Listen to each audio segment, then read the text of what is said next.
భగవద్ అనుగ్రహాన్ని పొందాలని అందరికీ కోరికగా ఉంటుంది. అయితే మనలో చాలామందికి దాన్ని ఎలా పొందాలో తెలియదు. అంతేకాకుండా దానికోసం ఎంతో కష్టపడాలని మనం అనుకుంటాం. కానీ నిజానికి భగవంతుడు చాలా సులభుడు. భగవద్ అనుగ్రహం అనేటువంటి పెద్ద భాండాగారం తలుపు తెరవాలంటే దాని తాళం చెవి విష్ణు సహస్రనామ స్తోత్రం. కేవలం ఆ స్తోత్రాన్ని పారాయణ చేసినంత మాత్రాన భగవద్ అనుగ్రహం వర్షంలా కురుస్తుంది మన మీద. మన మనసుతో ఏమీ ఆలోచిస్తూ ఉన్నా కేవలం నోటితోటి ఆ పారాయణ చేస్తూ ఉంటే చాలు, భగవద్ అనుగ్రహానికి ఎప్పుడూ మనకి లోటు ఉండదు. ఎన్ని పర్యాయాలు మనం ఆ పారాయణ చేయగలిగితే, ఎన్ని వేల మార్లు ఆ నామాన్ని మనం జపించగలిగితే అంత అధికంగా భగవంతుడు మన పట్ల సంతోషిస్తూ ఉంటాడు. రండి, మనందరం కలిసి పారాయణ చేద్దాం అత్యద్భుతమైనటువంటి విష్ణు సహస్రనామ స్తోత్రాన్ని. లక్ష్మీదేవిని ముందు ఉంచుకొని నారాయణమూర్తిని ఆశ్రయిస్తే ఫలం శీఘ్రంగానూ తప్పకుండానూ లభిస్తుంది. కనుక మనం ముందుగా లక్ష్మీ అష్టోత్తర శతనామ స్తోత్రాన్ని పారాయణ చేసి అటు తర్వాత విష్ణు సహస్రనామ స్తోత్రాన్ని కొనసాగిద్దాం. ఓం భగవన్నారాయణాభిమతానురూప స్వరూపరూప గుణవిభవైశ్వర్యశీలాజ్జనవధికాతిశయా సంఖ్యేయ కళ్యాణ గుణగణాం పద్మవనాలయాం భగవతీం శ్రియం దేవీం నిత్యానపాయనీం నిరవజ్జాం దేవదేవ దివ్యమహిషీం అఖిల జగన్మాతరమస్మన్మాతరం అశరణ్యశరణ్యాం అనన్యశరణః శరణమహం ప్రపజ్యే. వందే పద్మకరాం ప్రసన్నవదనాం సౌభాగ్యదాం భాగ్యదాం హస్తాభ్యామభయప్రదాం మణిగణైర్నానావిధైర్భూషితాం భక్తాభీష్టఫలప్రదాం హరిహర బ్రహ్మాదిభిస్సేవితాం పార్శ్వే పంకజశంఖపద్మనిధిభిః యుక్తాం సదాశక్తిభిః సరసిజనయనే సరోజహస్తే ధవళతరాం శుకగంధమాల్యశోభే భగవతి హరివల్లభే మనోజ్ఞే త్రిభువనభూతికరి ప్రసీద మహ్యం. ప్రకృతిం వికృతిం విద్యాం సర్వభూతహితప్రదాం శ్రద్ధాం విభూతిం సురభిం నమామి పరమాత్మికాం. వాచం పద్మాలయాం పద్మాం శుచిం స్వాహాం స్వధాం సుధాం ధన్యాం హిరణ్మయీం లక్ష్మీం నిత్యపుష్టాం విభావరీం అదితిం చదితిం దీప్తాం వసుధాం వసుధారిణీం నమామి కమలాంకాంతాం క్షమాం క్షీరోదసంభవాం అనుగ్రహపరాం బుద్ధిమనఘాం హరివల్లభాం అశోకామృతాన్ దీప్తాన్ లోకశోకవినాశినీం నమామి ధర్మనిలయాం కరుణాం లోకమాతరం పద్మప్రియాం పద్మహస్తాం పద్మాక్షీం పద్మసుందరీం పద్మోద్భవాం పద్మముఖీం పద్మనాభప్రియాన్ రమాం పద్మమాలాధరాం దేవీం పద్మినీం పద్మగంధినీం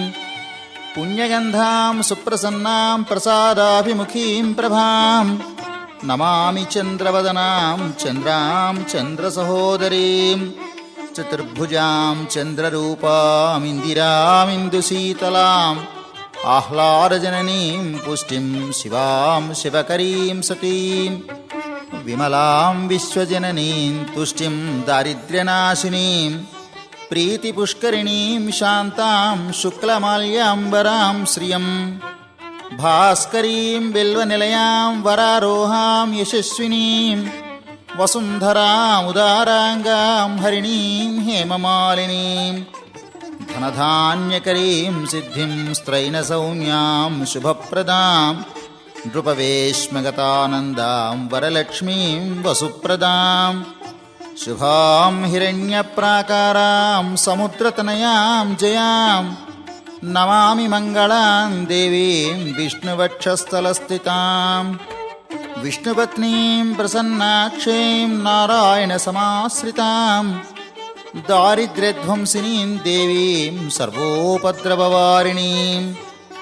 నవదుర్గాం మహాకాళీం బ్రహ్మ విష్ణు శివాత్మికాం త్రికాలజ్ఞానసంపన్నాం నమామి భువనేశ్వరీం లక్ష్మీం క్షీరసముద్రరాజతనయాం శ్రీరంగధామేశ్వరీం దాసీభూతసమస్తదేవవనితాన్ లోకైకదీపాంకురాం శ్రీమన్మందకటాక్షలబ్ధవిభవ బ్రహ్మేంద్రగంగాధరాం త్వాం త్రైలోక్యకుటుంబినీం సరసిజాం వందే ముకుందప్రియాం మాతర్నమామి కమలే కమలాయతాక్షి శ్రీవిష్ణుహృత్కమలవాసిని విశ్వమాతః క్షీరోదజే కమలకోమలగర్భగౌరీ లక్ష్మీప్రసీద సతతం నమతాం శరణ్యే క్షీరోదన్వత్ప్రదేశే శుచిమణివిలసత్సైకతే మౌక్తికానాం మాలాక్లుప్తాసనస్థః స్ఫటికమణినిభైర్మౌక్తికైర్మండితాంగః శుభ్రైరభ్రైరదభ్రైరుపరి విరచితైర్ముక్తపీయూషవర్షైః ఆనందీనః పునీయాదరినలినగదా శంఖపాణిర్ముకుందః భూః పాదౌ యస్య నాభిః వియదసుర్నిలశ్చంద్రసూర్యౌ చ నేత్రే కర్ణావాసా శిరౌజ్జౌః ముఖమపి దహనో యస్య వాస్తేయమబ్ధిః అంతస్థం యస్య విశ్వం సురనరఖగో భోగి గంధర్వదైత్యైః చిత్రం రం రమ్యతే తం త్రిభువనవపుషం విష్ణుమీశన్నమామి శాంతాకారం భుజగశయనం పద్మనాభం సురేశం విశ్వాకారం గగనసదృశం మేఘవర్ణం శుభాంగం లక్ష్మీకాంతం కమలనయనం యోగిహృచ్ఛానగమ్యం వందే విష్ణుం భవభయహరం సర్వలోకైకనాథం మేఘశ్యామం పీతకౌసేయవాసం శ్రీవత్సాంకం కౌస్తుభోద్భాసితాంగం పుణ్యోపేతం పుండరీకాయతాక్షం విష్ణుం వందే సర్వలోకైకనాథం సశంఖచక్రం సకిరీటకుండలం సపీతవస్త్రం సరసీరుహేక్షణం సహారవక్షస్థలశోభికౌస్తుభం నమామి విష్ణుం శిరసా చతుర్భుజం. హరి ఓం. విశ్వం విష్ణుర్వషట్కారో భూతభవ్యభవత్ప్రభుః భూతకృద్భూతభృద్భావో భూతాత్మా భూతభావనః భూతాత్మా పరమాత్మా చ ముక్తానాం పరమాగతిః అవ్యయః పురుషः సాక్షి క్షేత్రజ్ఞోక్షర ఏవ చ యోగో యోగవిదాన్నేత ప్రధానపురుషేశ్వరः నారసింహవపుః శ్రీమాన్ కేశవః పురుషోత్తమः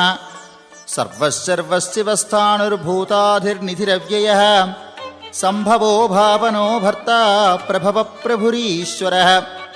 స్వయంభూః శంభురాదిత్యః పుష్కరాక్షో మహాస్వనः అనాధినిధనో ధాతా విధాతా ధాతురుత్తమः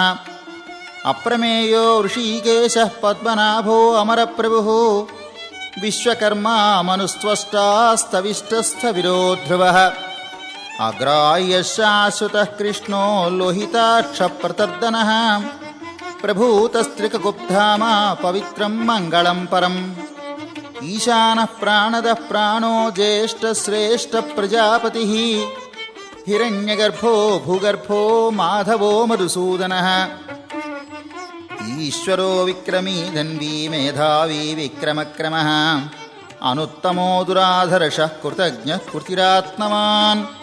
సురేశः శరణం శర్మ విశ్వరేతా ప్రజాభవः అహ సంవత్సరో వ్యాళః ప్రత్యయः సర్వదర్శనः అజः సర్వేశ్వరः సిద్ధः సిద్ధిः సర్వాదిరచ్యుతः వృషా కపిరమేయాత్మా సర్వయోగ వినిసృతः వసుర్వసుమనः సత్యः సమాత్మా సంమితः సమः అమోఘః పుండరీకాక్షో వృషకర్మా వృషాకృతిः రుద్రో బహుశిరా బభ్రుః విశ్వయోనిః శుచిశ్రవాः అమృతః శాశ్వతస్థాణుః వరారోహో మహాతపాః సర్వగः సర్వవిద్భానుః విశ్వక్సేనో జనార్దనः వేదో వేదవిదవ్యంగో వేదాంగో వేదవిత్కవిః లోకాధ్యక్షः సురాధ్యక్షో ధర్మాధ్యక్షः కృతాకృతः చతురాత్మా చతుర్వ్యూహः చతుర్దంష్టశ్చతుర్భుజः భ్రాజిష్ణుర్భోజనం భోక్తా సహిష్ణుర్జగదారిజः అనఘో విజయో జేతా విశ్వయోనిః పునర్వసుః ఉపేంద్రో వామనః ప్రాంశుః అమోఘः శుచిరూర్జితः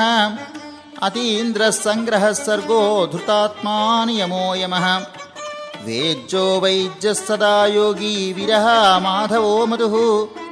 అతీంద్రియో మహామాయో మహోత్సాహో మహాబలः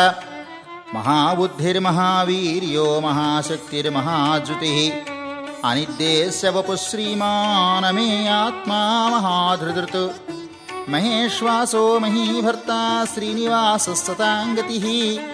అనిరుద్ధः సురానందో గోవిందో గోవిదాంపతిః మరీచిద్దమనో హంసः సుపర్ణో భుజగోత్తమः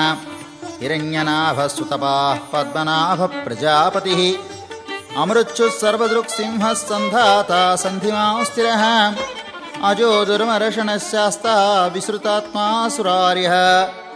గురుర్గురుతమో ధామ సత్యः సత్యపరాక్రమः నిమిషో నిమిషస్రగ్వీ వాచస్పతిరుదారధీః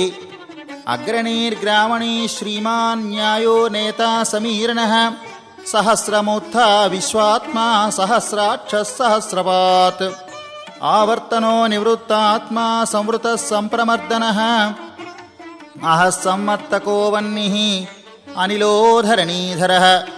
సుప్రసాదः ప్రసన్నాత్మా విశ్వసృడ్విశ్వభుగ్విభుః సత్కర్తా సత్కృతः సాధుః జహ్నుర్నారాయణో నరः అసంఖ్యేయో ప్రమేయాత్మా విశిష్టः శిష్టకృచ్యుచిః సిద్ధార్థः సిద్ధసంకల్పः సిద్ధిదः సిద్ధిసాధనः వృషాహీ వృషభో విష్ణుర్వృషపర్వా వృషోదరः వర్ధనో వర్ధమానశ్చ వివిక్తः శృతిసాగరः సుభుజో దుద్ధరో వాగ్మీ మహేంద్రో వసుదో వసుః నైకరూపో బృహద్రూపः శిపివిష్టः ప్రకాశనः ఓజస్తేజో జ్యుతిధరः ప్రకాశాత్మా ప్రతాపనः రుద్ధస్పష్టాక్షరో మంత్రः చంద్రాంశుర్భాస్కరజ్యుతిः అమృతాంశోద్భవో భానుశశబిందుः సురేశ్వరः ఔషధం జగతः సేతుః సత్యధర్మపరాక్రమः భూతభవ్యభవన్నాథः పవనः పావనో నలः కామः కామకృత్కాంతः కామः కామప్రదప్రభుः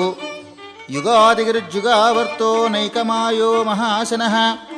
అదృశ్యో వ్యక్తరూపశ్చ సహస్రజితనంతజిత్ ఇష్టో విశిష్టశిష్టేష్టः శిఖండీ నహుషో వృషः క్రోధः క్రోధకృత్కర్తా విశ్వబాహుర్మహీధరः అచ్యుతప్రథితప్రాణः ప్రాణదో వాసవానుజः అపాన్నిధిరధిష్టానమప్రమత్తः ప్రతిష్ఠితः స్కందస్కందధరో ధుర్యో వరదో వాయువాహనः వాసుదేవో బృహద్భానుః ఆదిదేవः పురందరः అశోకస్తారణస్తారः శూరः శౌర్యర్జనేశ్వరः అనుకూలస్యతావర్తः పద్మీ పద్మనిభేక్షణः పద్మనాభోరవిందాక్షः పద్మగర్భः శరీరభృతు మహర్ధిరుద్ధో రుద్ధాత్మా మహాక్షో గరుడధ్వజः అతులశరభో భీమः సమయజ్ఞో హవిర్హరిः సర్వలక్షణలక్షణ్యో లక్ష్మీవాన్ సమితింజయः విక్షరో రోహితో మార్గో హేతుర్దామోదరः సः మహీధరో మహాభాగో వేగవానమితాశనः ఉద్భవక్షోభణో దేవः శ్రీగర్భः పరమేశ్వరः కరణం కారణం కర్తా వికర్తా గహనో గోః వ్యవసాయో వ్యవస్థాన సంస్థానస్థానదో ధ్రువః పరర్థి పరమస్పష్టతుష్టపుష్టశుభేక్షణః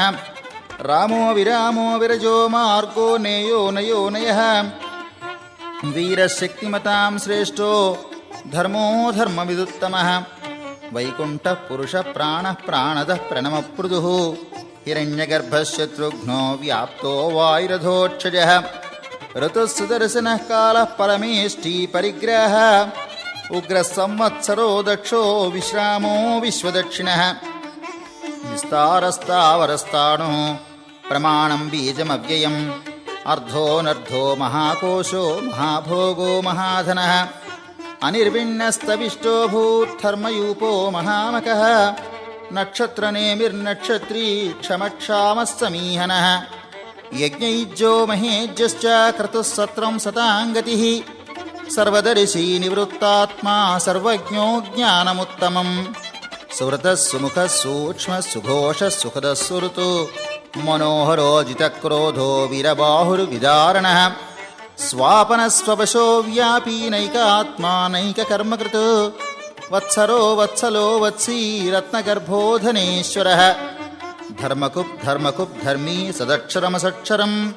అవిజ్ఞాత సహస్రాంశుర్విధాతా కృతలక్షణः గభస్తినేమి సత్వస్థ సింహో భూతమహేశ్వరः ఆదిదేవో మహాదేవో దేవేశో దేవభృద్గురుః ఉత్తరో గోపతిర్గోప్త జ్ఞానగమ్యః పురాతనः శరీరభూతవృద్భోక్త కపీంద్రో భూరిదక్షిణः సోమపో అమృతపः సోమః పురుజిత్పురుషోత్తమः వినయో జయస్సత్యసంధో దాశార్హः సాత్వతాం పతిః జీవో వినయితా సాక్షీ ముకుందో అమితవిక్రమः అంభోనిధిరనంతాత్మా మహోదతిశయోऽन्तకः అజో మహార్హः స్వభావ్యోజితామిత్రः ప్రమోదనः ఆనందో నందనో నందः సత్యధర్మాత్రివిక్రమः మహర్షిः కపిలాచార్యः కృతజ్ఞో మేదినీపతిः త్రిపదత్రిదశాధ్యక్షः మహాశృంగः కృతాంతకృతు మహావరాహో గోవిందసుషేణः కనకాంగదీ గుహ్యో గభీరో గహనో గుప్తశ్చక్రగదాధరः వేదాస్వాంగోజితः కృష్ణో దృఢः సంకర్షణోచ్యుతः వరుణో వారుణో వృక్షः పుష్కరాక్షో మహామనాः భగవాన్ భగహానందీ వనమాలీ హలాయుధः ఆదిత్యో జ్యోతిరాదిత్యः సహిష్ణుర్గతిసత్తమः సుధన్వా ఖండపరశుః దారుణో ద్రవిణప్రదः దివిస్పృక్ సర్వదృగ్వ్యాసో వాచస్పతిరయోనిజः త్రిసామాసామగస్సామా నిర్వాణం భేషజం భిషక్ సన్యాసకృచ్ఛమశాంతో నిష్ఠాశాంతిః పరాయణం శుభాంగశాంతిదస్రష్టా కుముదః కువలేశయः గోహితో గోపతిర్గోప్తా వృషభాక్షో వృషప్రియः అనివర్తీ నివృత్తాత్మా సంక్షేప్తా క్షేమకృచ్ఛివः శ్రీవత్సవక్షా శ్రీవాసः శ్రీపతి శ్రీమతాం వరः శ్రీధశ్రీశ శ్రీనివాస శ్రీనిధి శ్రీవిభావనः శ్రీధర శ్రీకర శ్రేయः శ్రీమాన్ లోకత్రయాశ్రయः స్వచ్ఛస్వంగశ్చితానందో నందిజ్యోతిర్గణేశ్వరः విజితాత్మా విధేయాత్మా సత్కీర్తిచ్ఛిన్న సంశయः ఉదీర్ణ సర్వతశ్చక్షుః అనీశ శాశ్వతస్థిరः భూషయో భూషణో భూతిః విశోకः శోకనాశనः అర్చిష్మానచితः కుంభో విశుద్ధాత్మా విశోధనः అనిరుద్ధో ప్రతిరథ ప్రద్యుమ్నో అమిత విక్రమः పాలనే మునిః శౌరిः శూరः శూరజనేశ్వరः త్రిలోకాత్మా త్రిలోకేశः కేశవः కేశిహ హరిः కామదేవः కామపాలः కామీకాంతః కృతాగమः అనిర్దేశవపుర్విష్ణుః వీరోనంతో ధనంజయः బ్రహ్మణ్యో బ్రహ్మకృద్బ్రహ్మ బ్రహ్మ బ్రహ్మ వివర్ధనः బ్రహ్మవిద్బ్రాహ్మణో బ్రహ్మీ బ్రహ్మజ్ఞో బ్రాహ్మణప్రియः మహాక్రమో మహాకర్మ మహాతేజా మహోరగः మహాక్రతుర్మహాయజ్వా మహాయజ్ఞో మహాహవిః స్తవ్యస్తవ ప్రియస్తోత్రం సుతస్తోతారణప్రియः పూర్ణః పూరయతా పుణ్యः పుణ్యకీర్తిరనామయः మనోజవస్తీర్థకరో వసురేతా వసుప్రదः వసుప్రదో వాసుదేవో వసురువసుమనా హవిః సద్గతి సత్కృతి సత్తా సద్భూతి సత్పరాయణః శూరసేనో యదుశ్రేష్ఠః సన్నివాసస్యామునః భూతావాసో వాసుదేవ సర్వాసు నిలయో నలః దర్పః దర్పదో దృప్తో దుఃఖరోధాపరాజితః విశ్వమూర్తిర్మహామూర్తిర్దీప్తమూర్తిరమూర్తిమాన్ అనేకమూర్తిరవ్యక్తశతమూర్తిశతాననః ఏకోనైకస్సవః కిం యత్తత్పదమనుత్తమం లోకబంధుర్లోకనాథో మాధవో భక్తవత్సలః సువర్ణవర్ణో హేమాంగో వరాంగశ్చందనాంగరీ వీరః విషమశూన్యో ఘృతాశీరచలశ్చలః అమానీ మానదో మాన్యో లోకస్వామీతి లోకధృతు సుమేధా మేధజో ధన్యః సచ్చమేధాధరాధరః తేజో వృషో జుతిధరः సర్వశస్త్రభృతాంవరः ప్రగ్రహో నిగ్రహో వ్యగ్రో నైకశృంగో గదాగ్ర్యः చతుర్బాహుశ్చతుర్వ్యూహశ్చతుర్గతిः చతురాత్మా చతుర్భావ చతుర్వేదవిదేకపాత్ సమావర్తో నివృత్తాత్మా దుర్జయో దురతిక్రమః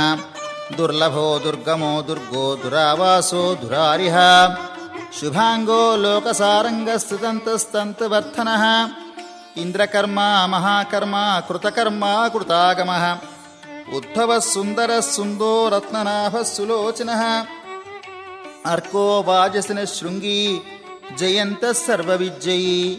సువర్ణబిందురక్షోభ్యः సర్వవాగీశ్వరేశ్వరः మహాహృదో మహాగర్తో మహాభూతో మహానిధిః కుముదః కుందరః కుందః పర్జన్యః పావనో నిలః అమృతాంశో అమృతవపుః సర్వజ్ఞः సర్వతోముఖः సులభः సురతः సిద్ధः శత్రుజిత్ శత్రుతాపనः న్యగ్రోధోదుంబరోశ్వత్తः చాణూరాంతర్నిషూదనः సహస్రాక్షి సప్తజిహ్వः సప్తైధా సప్తవాహనः అమూర్తిరనఘోచింత్యో భయకృద్భయనాశనः